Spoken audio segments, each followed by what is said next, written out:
हाँ, तो कक्षा 8 के मेरे सैनिकों, कैसे हो आप सभी। अब हम आज का जो हमारा टॉपिक है वो है सिंचाई। क्या है?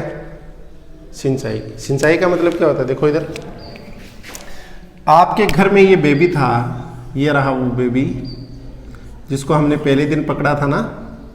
ये बेबी क्या हुआ, थोड़ा बड़ा हो गया। कितना बड़ा? जैसे आप समझो इसको, मतलब ये आपका खेत है और खेत के अंदर हमने क्या की थी, सबसे पहले मिट्टी को तैयार किया था।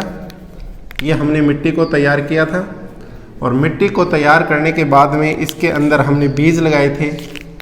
क्या लगाए थे मेरे बच्चों? बीज। इसके अंदर बीज लगाए थे, ये देखो। और ये बीज लगाने के बाद इसमें से पौधा होगा। ये देखो, ये तो इतना बड़ा हो गया ये, ठीक है। ये देखिए आप, ये पौधा लग गया, ठीक है। इस तरह से ये क्या लगे, पौधे लगे ये ऐसे, इस तरह से, ठीक है। कुछ पौधे जैसे ये बड़े भी हो गए इस तरह से, ठीक है। आ रहा है समझ में? इस तरह से ये पौधे लगे, ठीक है। आपका टाइम कम लगे इसलिए मैंने पहले ही टॉपिक को लिख लिया है, ठीक है।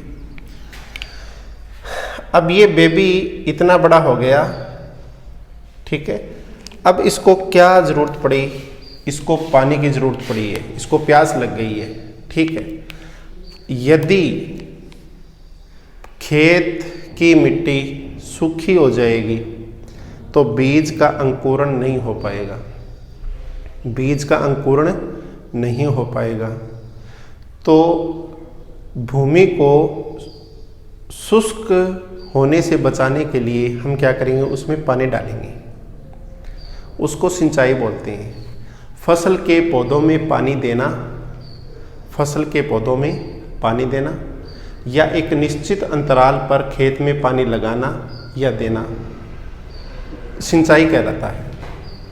क्या कहलाता है मेरे बच्चों? सिंचाई कहलाता है। जिस तरह से आपका बेबी था, छोटा सा बच्चा था, उसको मम्मी दूध पिला रही थी, फिर वो थोड़ा बड़ा हुआ तो उसको दलिया खिला रही थी, बिस्किट खिला रही थी। उसी तरह हमने खेत के जो पौधे हैं, जो फसली पादप हैं, उनको हमने क्या दिया? उनको खाद दी, उनको उर्वरक दिया। यानी खाद हमारे पास पर्याप्त नहीं थी तो हम मार्केट में जाकर के केमिकल बने हुए, रसायन बने हुए हम खरीद के लेके आए और वो खेतों में हमने छिड़के। क्या किए? खेतों में छिड़के उनको, ठीक है। उससे क्या हुआ? पादप को पोषण मिला, ठीक है। वो उनका भोजन था। पादपों का क्या था? भोजन था। पादप को 17 प्रकार के पोषक तत्वों की ज़रूरत होती है और 17 के 17 प्रकार के पोषक तत्व हमने उसको देने की कोशिश की। अब पादप ने 17 पोषक तत्व ले लिए, वो थोड़ा बड़ा हो गया, अब उसको प्यास लगी है तो उसको पानी चाहिए। उन पादपों को, उन फसलों को पानी देना सिंचाई कहलाता है। क्या कहलाएगा बच्चों? सिंचाई। देखो इधर, देखो मेरे प्यारे बच्चों, सिंचाई फसल को समय समय पर पानी देना सिंचाई कहलाता है। क्या कहलाता है मेरे बच्चों? सिंचाई। फसल को समय समय पर पानी देना सिंचाई कहलाता है। या किताब की अगर हम परिभाषा की बात करें, किताब वाली अगर डेफिनेशन हम लिखना चाहें तो क्या लिखेंगे कि निश्चित अंतराल पर। निश्चित अंतराल का मतलब क्या है बच्चों? जैसे ये आपका बच्चा है, बेबी है, ये आपने इसको सुबह 9 बजे पानी पिलाया। अब ये नहीं कि अब इसको 9:01 पे फिर पानी पिलाओगे। अब ऐसा नहीं है कि इसको 9:02 पे फिर से पानी पिलाओगे, ऐसा नहीं है ना। आपने बेबी को 9 बजे पानी पिलाया, फिर इसको आप लगभग 12 बजे पानी पिलाओगे या फिर शाम को 4-5 बजे इसको पानी पिलाओगे। उसी तरह से जैसे मान लो आज हमने इन पादपों को पानी दे दिया, ठीक है। जो पादप हैं हमारे, जो फसल है, उनको हमने आज पानी दे दिया। आज पानी देने के बाद में लगभग 1 महीने बाद या 20 दिन बाद में या 1.5 महीने बाद यानी 45 दिन बाद में फिर से हम उनको पानी देंगे। या अगर पानी की कमी है हमारे पास तो हो सकता है हम उनको 2 महीने बाद भी पानी दे सकते हैं।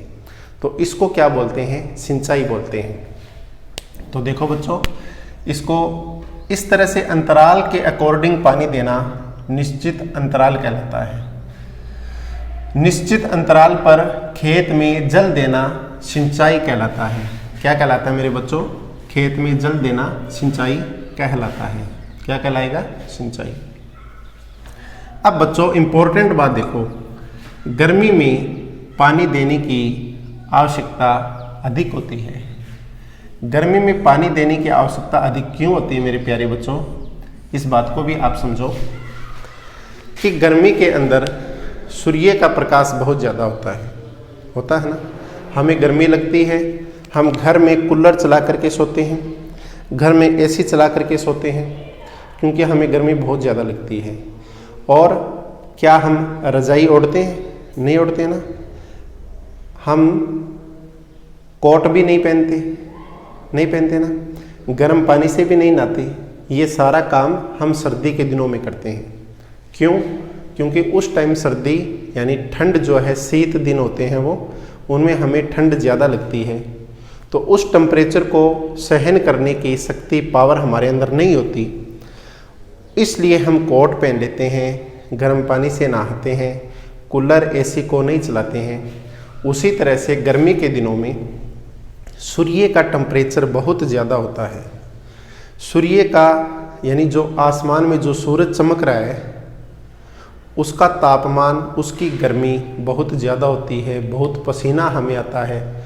उन दिनों में क्या होता है बच्चों, जितने तालाब होते हैं, आसपास के जो नदी नाले होते हैं, उनके अंदर भी पानी सूखने लगता है, पानी कम होने लगता है ना।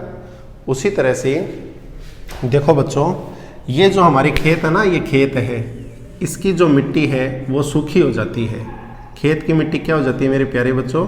सूखी हो जाएगी, सूख जाएगी। ठीक है, मिट्टी सूख जाएगी, सूखी हो जाएगी। तो सूखी क्यों हो गई मेरे बच्चों? आपके लेवल के अकॉर्डिंग बताता हूँ मैं कि यहाँ से वाष्प बन करके जल ऊपर उड़ जाएगा। वाष्प बनकर जल ऊपर चला जाता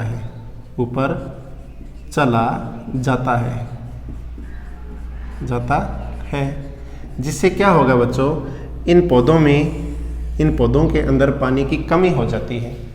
क्या हो जाती है? पानी की कमी हो जाती है। तो हम इनको सूखने से बचाने के लिए, इनको मरने से बचाने के लिए, मान लो गर्मी आ गई, आपको पानी ना मिले, आप स्कूल में बार बार छुट्टी मांगते हो, पानी की बोतल भी साथ में रखते हो, आधे घंटा में, 1 घंटा में फिर से आप पानी पीते हो। क्यों करते हो ऐसा? क्योंकि आपको प्यास ज़्यादा लगती है। उसी तरह से गर्मी के दिनों में पादपों को प्यास ज़्यादा लगती है। तो बच्चों, गर्मी में पानी देने की आवश्यकता अधिक होती है। तो आप समझ भी गए होंगे कि अधिक क्यों होती हैं। पौधों में 90% जल होता है। क्या होता है बच्चों? 90% जल होता है पौधों में। कैसे? मान लो ये पादप है, मैं इधर एक पादप बनाता हूँ बच्चों, देखो यहाँ पर मैं एक पादप बनाता हूँ, ये देखो बच्चों,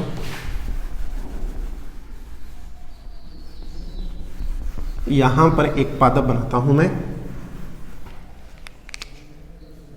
देखो मेरे प्यारे बच्चों,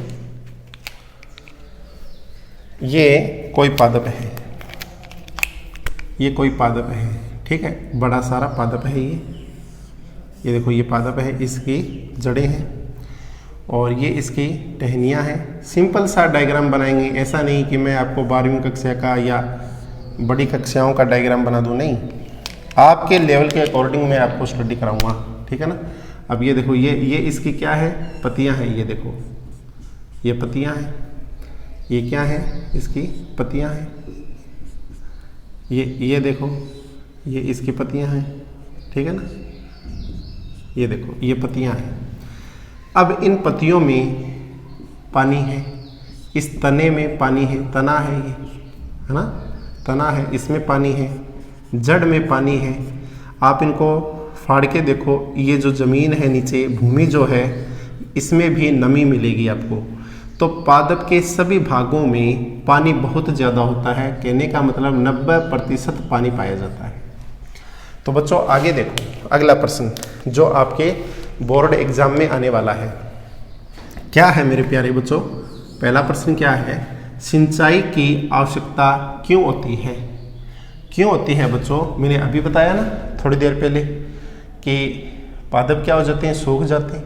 सूख जाएंगे तो इनके जो बीज है ना, ज़मीन में जो बीज हैं, ये देखो ये ज़मीन है, इसमें जो बीज हमने डाला था, ये बीज जो हमने डाला था ये क्या नहीं होगा, अंकुरित नहीं होगा। अंकुरित का मतलब क्या होता है बच्चों कि इससे पौधा नहीं लगेगा, पौधा नहीं लगेगा और नीचे जड़ नहीं जाएगी इससे, ठीक है ना, ये होता है।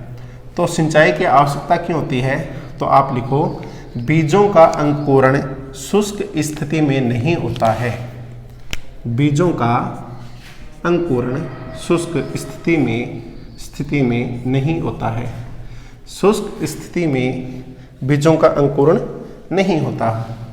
देखो बच्चों, जैसे मान लो कोई भी बीज है, देखो ये मैं आपको अच्छी तरह से समझाता हूँ। मान लो ये बीज है, कुछ बीज आप लो अपनी मुट्ठी में ले लिए, उनको पूरी रात भर आप एक प्याली में रख दो, उसमें पानी नहीं डालना है। 2 प्याली लो आप, एक प्याली में एक जो बर्तन है उसके अंदर पानी डाल दो बीजों के अंदर, और दूसरे में सीधे के सीधे सूखे पड़े रहने दो, ठीक है।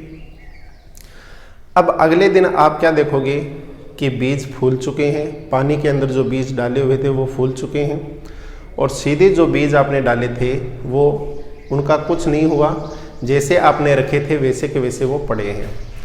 अब जिन बीजों में आपने पानी डाला था उन बीजों को आप निकालो बर्तन से और एक कपड़े के अंदर उनको लपेट के रख दो, और कपड़ा कैसा होना चाहिए, गीला होना चाहिए। आप क्या देखोगे, अगले दिन आप देखोगे कि सारे बीजों में जड़ बाहर आ चुकी है।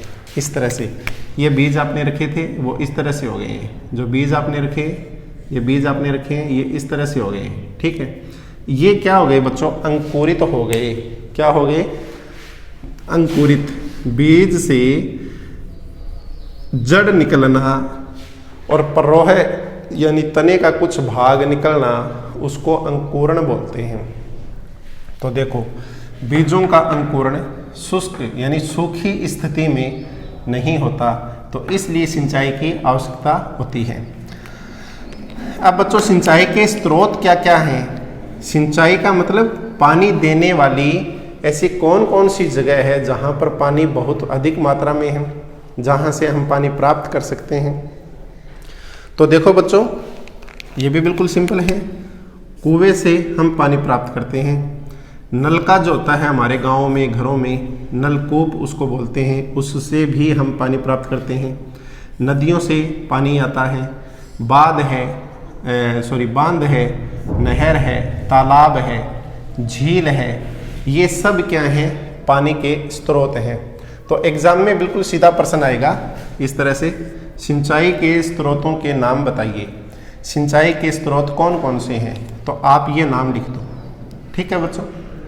फिर देखो सिंचाई के पारंपरिक तरीके कौन कौन से हैं, कि किस किस तरीके से हम खेत में पानी लगा सकते हैं, खेत में पानी किस किस तरह से हम लगा सकते हैं। देखो बच्चों आज के टाइम में सिंचाई करने के लिए हमारे पास छिड़काव तंत्र भी है और ड्रिप तंत्र भी है, वो हम इस टॉपिक के बाद में करेंगे बच्चों। पहले ये देखो, पहले जो लोग थे ना वो सिंचाई कैसे करते थे, मोट या घिरनी से करते थे, चेन पंप से करते थे, ढेकली से करते थे, रहट से करते थे, इन सब से करते थे। मोट या घिरनी से, चेन पंप से, ढेकली और रहट से। ये जो चेन पंप है ना बच्चों, ये तो अभी भी काम में आता है, ठीक है। चेन पंप कैसे काम करता है बच्चों, इसके अंदर एक पंप होता है जो किससे चलता है मेरे प्यारे बच्चों, वो डीजल से चलता है। डीजल इसके अंदर डालना पड़ता है, पंप में डीजल डाल देते हैं या इसमें पेट्रोल डाल देते हैं, हो सकता है पेट्रोल का भी पंप हो, ठीक है। डीजल डाल दें या पेट्रोल डाल दें, या हम इसको बिजली से भी चला सकते हैं। बिजली से खेतों के अंदर अगर विद्युत धारा है, बिजली है, खंबे लगे हुए हैं, बिजली के पोल लगे हुए हैं, बिजली के इस तरह से तार आ रहे हैं खेत में, तो हम पंप को चला सकते हैं। तो चेन पंप किससे चलाया जाता है? चलाने का, पंप को चलाने का तरीका क्या है? डीजल है, पेट्रोल है और बिजली है, ठीक है बच्चों। तो ये हमारा टॉपिक हो गया सिंचाई। अब सिंचाई की आधुनिक जो तकनीक है हमारे पास, वो क्या है वो देखो बच्चों। इसको मैं साफ करता हूँ। स्क्रीनशॉट ले लिया करो और कॉपी पेन आप साथ में रखो ताकि आप लिख लो। स्क्रीनशॉट ले लिया करो। ये नोट्स जो हैं आपको ऐसे किसी भी पासबुक में नहीं मिलेंगे, किसी भी पासबुक में नहीं मिलेंगे आपको। तो इसलिए आप चाहते हो कि हमारे 100 में से 100 नंबर आए, तो आप साथ साथ में नोट्स बना लिया करो, ठीक है। आपकी पूरी तैयारी कक्षा 8 की विज्ञान विषय की बहुत ही अच्छी तरह से करवाऊंगा मैं।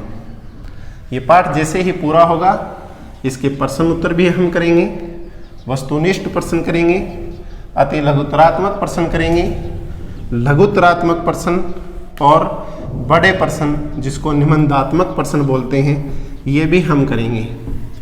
आपको पूरी कंप्लीट तैयारी 100 में से 100 नंबर की तैयारी मैं करवाऊंगा, ठीक है बच्चों। तो देखो प्यारे बच्चों, आधुनिक सिंचाई की आधुनिक विधियां क्या है? सिंचाई की आधुनिक विधियां, आधुनिक विधियां,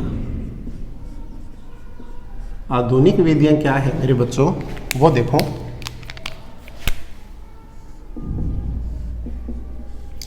आधुनिक विधियां हमारी किताब में सिर्फ और सिर्फ 2 दे रखी है।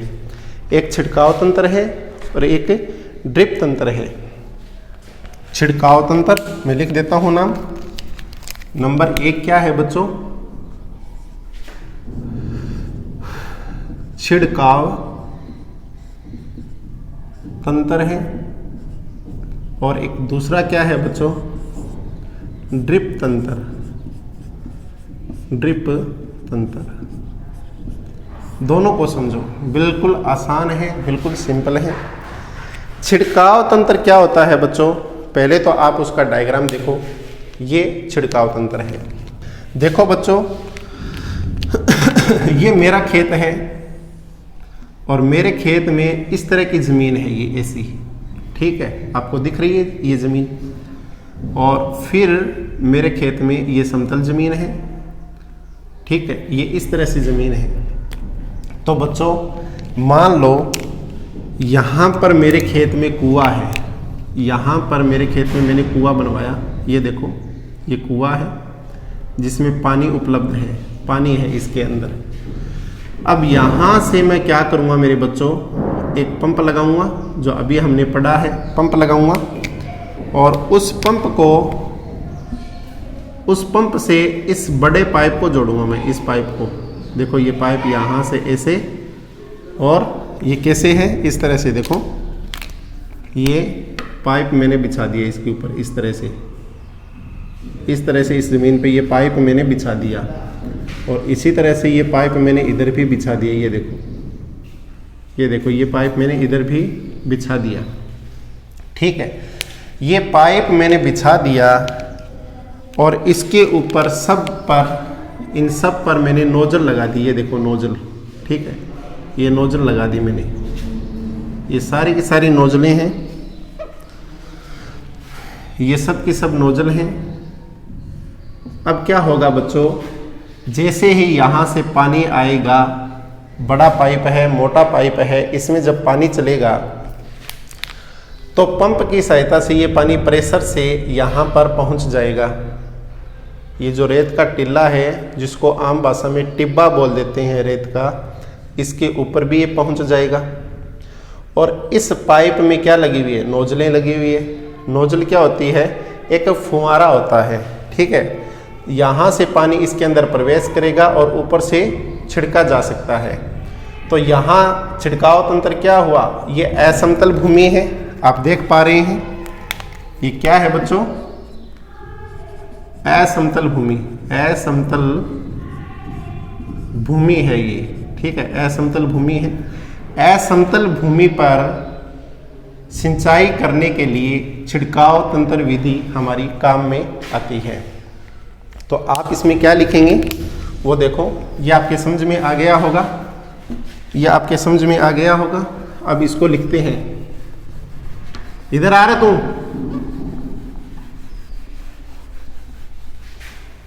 इधर आ। आवाज क्यों कर रहा है? सर वो मेरे पेन लेके आ गए।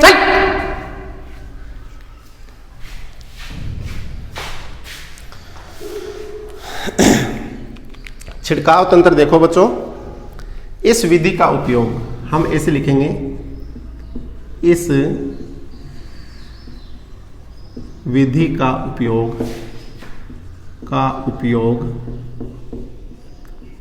असमतल भूमि पर सिंचाई करने के लिए किया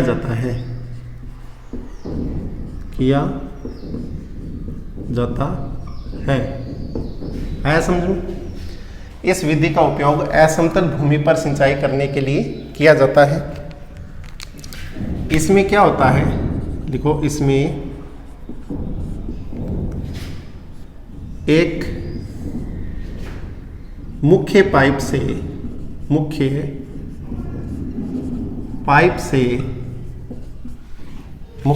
से आपको नहीं दिख रहा है तो मैं इसे ब्लैक से लिख देता हूँ ना। इसमें एक मुख्य पाइप से छोटे छोटे पाइप जुड़े होते हैं, छोटे छोटे पाइप जुड़े होते हैं,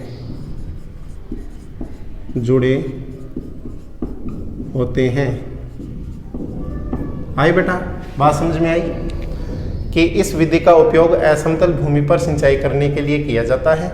इसमें एक मुख्य पाइप से छोटे छोटे पाइप जुड़े होते हैं, जिन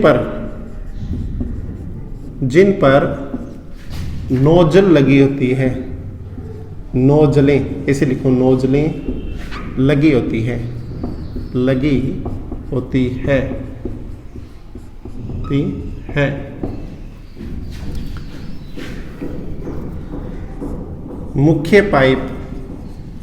मुख्य पाइप पंप से जुड़ा होता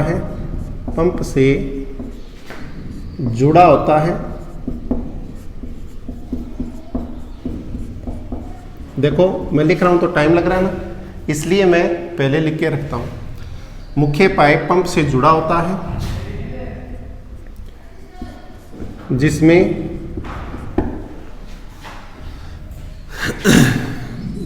पानी चलाने पर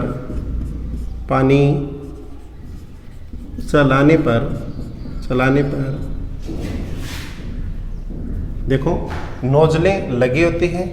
मुख्य पाइप पंप से जुड़ा होता है, जिसमें पानी चलाने पर, पानी कैसे चलाएंगे कि पंप को हमने बिजली से चालू किया तो पानी चलेगा, यानी मुख्य पाइप में पानी चलाने पर, जिसमें की जगह मैं लिख देता हूँ पंप से जुड़ा होता है, यहाँ पे मैं लिख देता हूँ मुख्य पाइप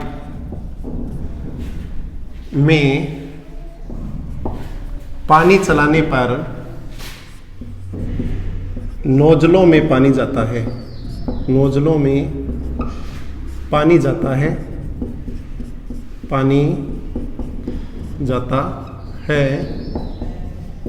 जिससे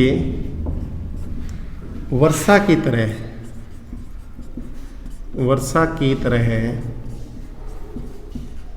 रहे पूरे खेत में पानी का छिड़काव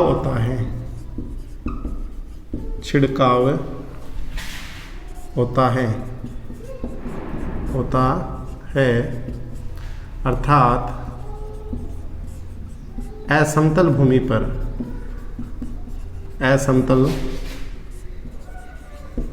पर सिंचाई हो जाती है,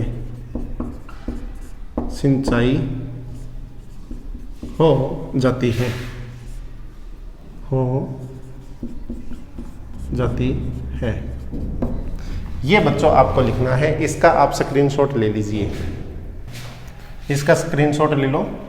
देखो इस विधि का उपयोग, दोबारा पढ़ लो, इस विधि का उपयोग असमतल भूमि पर सिंचाई करने के लिए किया जाता है। इसमें एक मुख्य पाइप से छोटे छोटे पाइप जुड़े होते हैं जिन पर नोजलें लगी होती हैं। मुख्य पाइप पंप से जुड़ा होता है और मुख्य पाइप में पानी चलाने पर नोजलों में पानी जाता है, जिससे वर्षा की तरह पूरे खेत में पानी का छिड़काव होता है, अर्थात असमतल भूमि पर सिंचाई हो जाती है। ये आप इसका स्क्रीनशॉट ले लो और ये आप लिख लो। अब दूसरा देखो, ड्रिप तंत्र बिल्कुल इजी है मेरे बच्चों। आपने अपने घर में जब आपकी मम्मी दादी बीमार हुई या आपके फादर बीमार हुए या मान लो ये कोई भी बीमार नहीं हुए, आप हॉस्पिटल गए और हॉस्पिटल में मरीजों पर आपने ड्रिप लगी हुई देखी होगी। देखिए ना, ड्रिप लगी हुई। देखो लाइट जा चुकी है, घबराने की कोई ज़रूरत नहीं है, आपको बोर्ड बिल्कुल साफ दिखेगा, ठीक है। देखो बच्चों, आपने हॉस्पिटल में ड्रिप लगी हुई देखी होगी। ड्रिप कैसे लगी होती है? इस तरह से ड्रिप लगी होती है और ड्रिप से ये क्या होता है, पतली पाइप होती है और वो पाइप पेशेंट के हाथ पर लगी होती है और इससे बूंद बूंद जो है, यहाँ से बूंद बूंद इसके अंदर गिरती है। ये चीज़ आपने देखी होगी, इस तरह से ये है, ये बूंद बूंद इसमें गिरती है, इसको बोलते हैं ड्रिप। उसी तरह से फसली पादप है, ये देखो ये खेत है, ये पादप है कोई, ये पादप है, ये पादप है, ये देखो ये कोई पादप है, ये कोई पादप है, ठीक है। और इस तरह से ये कोई पादप है, ठीक है, ये कोई पादप है। अब हम क्या करते हैं, एक लंबी पाइप यहाँ पर बिछा देते हैं, इनके पास एक लंबी पाइप हम बिछा देते हैं, इस तरह से बिछा दी हमने। और ये पाइप, लंबी पाइप से छोटी छोटी पाइप हम इनके अंदर उतार देते हैं और बूंद बूंद करके सिर्फ पादपों को ही पानी देते हैं। पादप के अलावा जो मिट्टी है खेत की, उसमें पानी नहीं जाएगा। इससे क्या होगा, पानी की बचत होगी, पानी व्यर्थ नहीं जाएगा। और ये कहाँ पर की जाती है ड्रिप तंत्र, कहाँ यूज होता है? हमारे राजस्थान में कुछ ऐसे स्थान भी हैं और पूरे देश में भी, पूरी दुनिया में भी कुछ ऐसी जगह है जहाँ पर पानी की बहुत कमी है।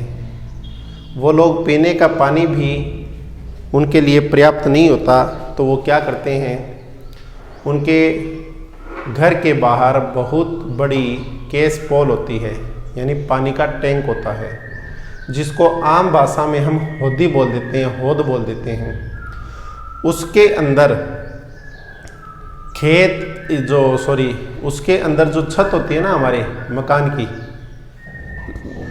वो छत के सारे पाइप जुड़े होते हैं। बारिश का पानी उस टैंक में इकट्ठा हो जाता है। इकट्ठा होने के बाद वो पानी पूरी साल भर पिया जाता है, पीने के काम में लिया जाता है, ठीक है बच्चों। उसी तरह से जहाँ पर पानी की कमी है और पौधों को प्यास लगी हुई है, उनको बचाना भी ज़रूरी है। तो एक लंबी पाइप हम बिछा देते हैं और उससे छोटी छोटी पाइप जोड़ देते हैं जो पौधों के जड़ों से जुड़ी होती है, मतलब पौधे के तने के पास रखी हुई होती है। देखो इधर, जैसे ये पौधा है और इस पौधे के पास, ये मान लो ये पौधा है, इस पौधे के पास ये पाइप इस तरह से आएगी, ठीक है।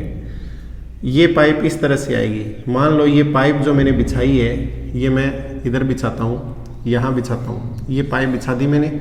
अब इससे छोटी पाइप यहाँ, इससे छोटी पाइप इधर, इससे छोटी पाइप इधर।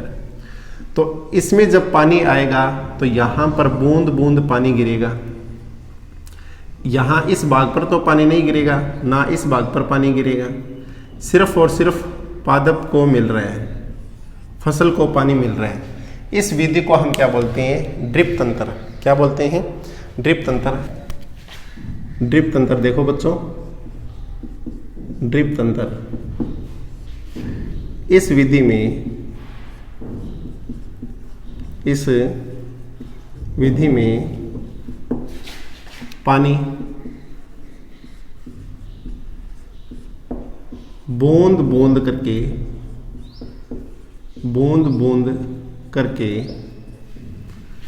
सीधा पादपों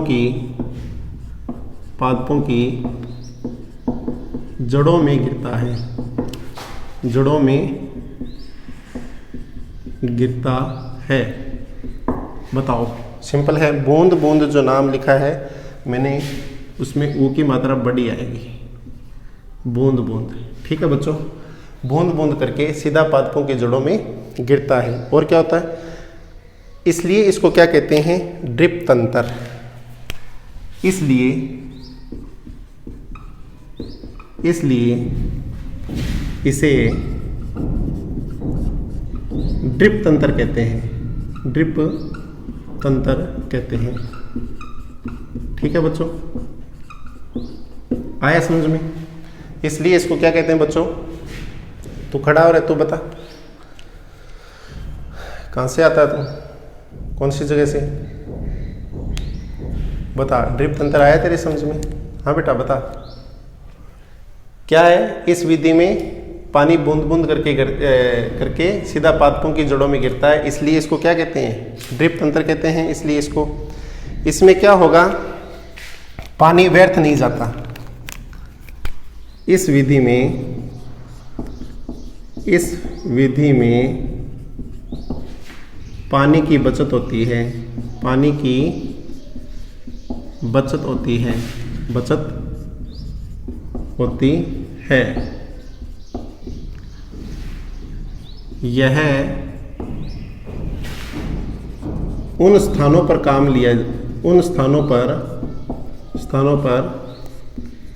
काम आती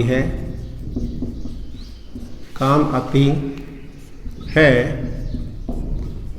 जहाँ पानी की कमी होती है, जहाँ पानी की कमी होती है, पानी की कमी होती है। आया बच्चों समझ में? जहाँ पानी की कमी होती है वहाँ ये विधि काम आती है, ठीक है। इसमें पानी की बचत होती है, पानी की बचत होती है। यह उन स्थानों पर काम आती है जहाँ पानी की कमी होती है। यह सिंचाई की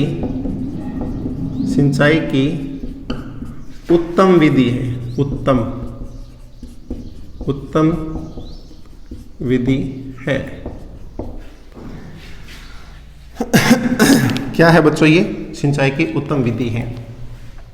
और बताओ, तो सिंचाई किसे कहते हैं ये समझ में आ गया, और सिंचाई के स्रोत कौन कौन से हैं ये भी समझ में आ गया, और सिंचाई की आधुनिक विधियां कौन कौन सी है? एक तो ड्रिप तंत्र है और एक छिड़काव तंत्र है। दोनों का स्क्रीनशॉट ले लो और कॉपी में लिख लो और अच्छे से याद कर लो, ठीक है। Thank you.